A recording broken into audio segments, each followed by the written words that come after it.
हाँ तो बेटा आ जाओ फटाफट। एक छोटा सा एक टॉपिक है ग्रीन हाउस इफेक्ट, छोटा सा कंसेप्ट है, इसको समझ लेते हैं क्या होता है। ठीक है, पता सबको होता है लैंग्वेज में किस तरीके से राइट डाउन करना होता है, वो किसी को बहुत कम पता होता है। इस तरीके से अपन देख लेते हैं। ठीक है, तो सबसे पहले वीडियो अपन स्टार्ट करें, पढ़ाना में स्टार्ट करो इससे पहले सबसे पहले वीडियो को लाइक कर दे, चैनल को कर दे सब्सक्राइब, वो लाल वाला बटन है उस पर अपना माथा दे मारे, अपना मुंडी उस पर पट से कर दे, इससे वो दब जाए।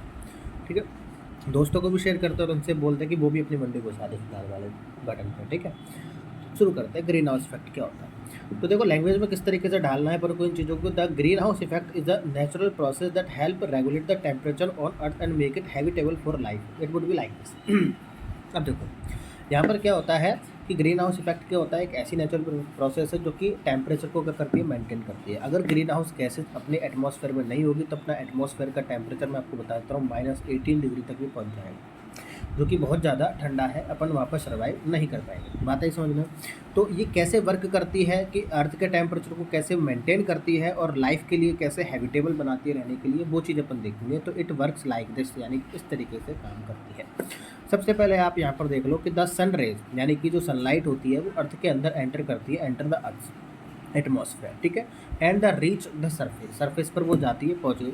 सम of this sunlight absorb by the earth surface, कुछ लाइट ऐसी होती है जो अर्थ की सरफेस के थ्रू एब्जॉर्ब कर ली जाती है, विच हीट अप्स, जो कि क्या करती है, हीट करती है अर्थ को। ठीक है, अर्थ सरफेस को।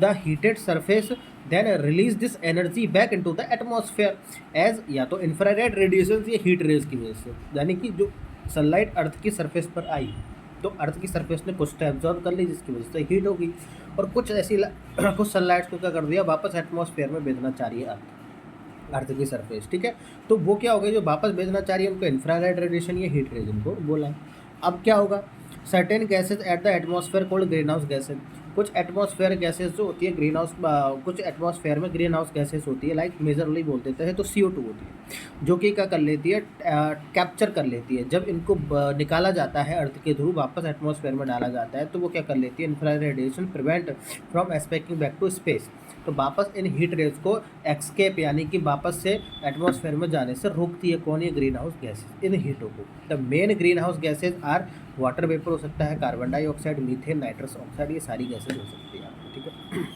अब मैं बताता हूँ कंसेप्ट क्या।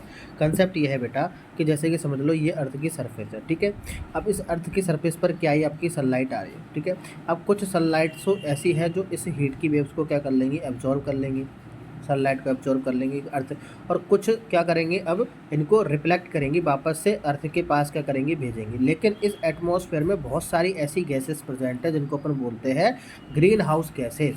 क्या बोलते हैं, ग्रीन हाउस गैसेस। तो ये ग्रीन हाउस गैसेस जो होती है, मान के चलो ग्रीन हाउस गैसेस के क्या है, ये पार्टिकल्स है। ठीक है, तो ये ग्रीन हाउस गैसेस के पार्टिकल्स क्या करेंगे, जो ये रिफ्लेक्ट हो रही है वापस एटमॉस्फेयर में जाने के लिए, इनको यहीं पर कैप्चर कर लेंगे, जिससे ये एनवायरनमेंट क्या होता है, गर्म होता है।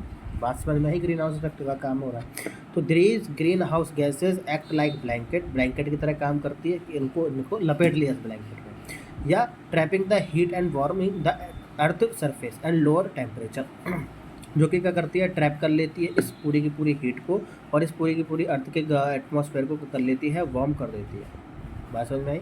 Without this natural green house effect earth surface temperature would be around -18 degree Celsius तक भी जा सकता है, अगर ग्रीन हाउस गैसेज नहीं होंगी। ऐसे अगर हीट यहाँ पर कैप्चर नहीं होंगी तो -18 डिग्री तक भी क्या कर सकता है, टेम्परेचर जा सकता है, जो कि बहुत ज़्यादा गर्म हो सकता है। ठीक है, अब कई कई बार कैसे होता है, अब देखो बाइक तो ग्रीन हाउस इफेक्ट यहाँ पर खत्म हो गया, अब अपना ग्लोबल वार्मिंग का कंसेप्ट चालू हो रहा है कि कैसे होती है, लेकिन पढ़ाऊंगा मैं नेक्स्ट लेक्चर में प्रॉपर टाइम देके इसको, ग्लोबल वार्मिंग पूरा एक अच्छा सा मेंशन करके। लेकिन बता देता हूँ, इसमें आपको मेंशन करना जरूरी रहता है ग्रीन हाउस इफेक्ट में, कि बहुत सी ह्यूमन एक्टिविटी जैसे कि बर्निंग फॉसिल फ्यूल्स हो गए, अपन कोल जलाते हैं, ऑयल्स वगैरह है, नेचुरल गैस है इनका जब, या डिफॉरेस्टेशन यानी कि पेड़ों को काट देना, जंगल से जंगलों को काट काट के घर बना लेता है, ये सब क्या कर रहे हैं, ग्रीन हाउस गैसेस को इंक्रीज कर रहे हैं एटमॉस्फेयर में। अब मेजरली ये क्या इंक्रीज कर रहे हैं, CO2। अब ये जब इंक्रीज हो जाएंगी तो ये क्या करेंगी, जो हीट सरफेस के थ्रू बाहर जानी चाहिए थी, रिफ्लेक्ट होनी चाहिए थी, उनको सारी हीटों को एक ही जगह कैप्चर करके लगेंगी, जिससे क्या बढ़ रहा है, अर्थ का टेम्परेचर।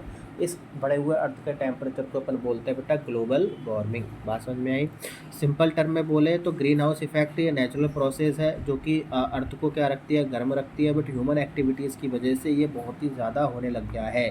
कुछ गैसेज ऐसी है रिलीज़ हो रही है जो कि अपने पॉल्यूशंस वगैरह से हो रही है, जो बहुत ज़्यादा गैसेज यहाँ बढ़ गई है, जिसकी वजह से पूरी हीट कंप्लीटली जा ही नहीं पा रही है एटमॉस्फेयर में रिटर्न, वो यहीं कैप्चर हो जा रही है, जिसकी वजह से अर्थ का एटमॉस्फेयर बहुत ज़्यादा गर्म हो जा रहा है।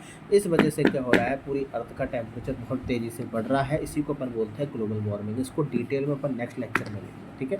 तो ये था आपका ग्रीन हाउस इफेक्ट। बहुत बहुत धन्यवाद आपका। अच्छी लगी है वीडियो तो लाइक का बटन ठोक देना और सब्सक्राइब पर अपनी मुंडी चढ़ा देना, ताकि वो बटन दब जाए सब्सक्राइब का, ठीक है। और शेयर ज़रूर कर देना कि भाई साहब ये है मास्टर को अच्छा पढ़ाता है, ठीक है। तो शेयर करके जाना बेटा, ठीक है। मिलते हैं अगले लेक्चर में ग्लोबल वार्मिंग के साथ।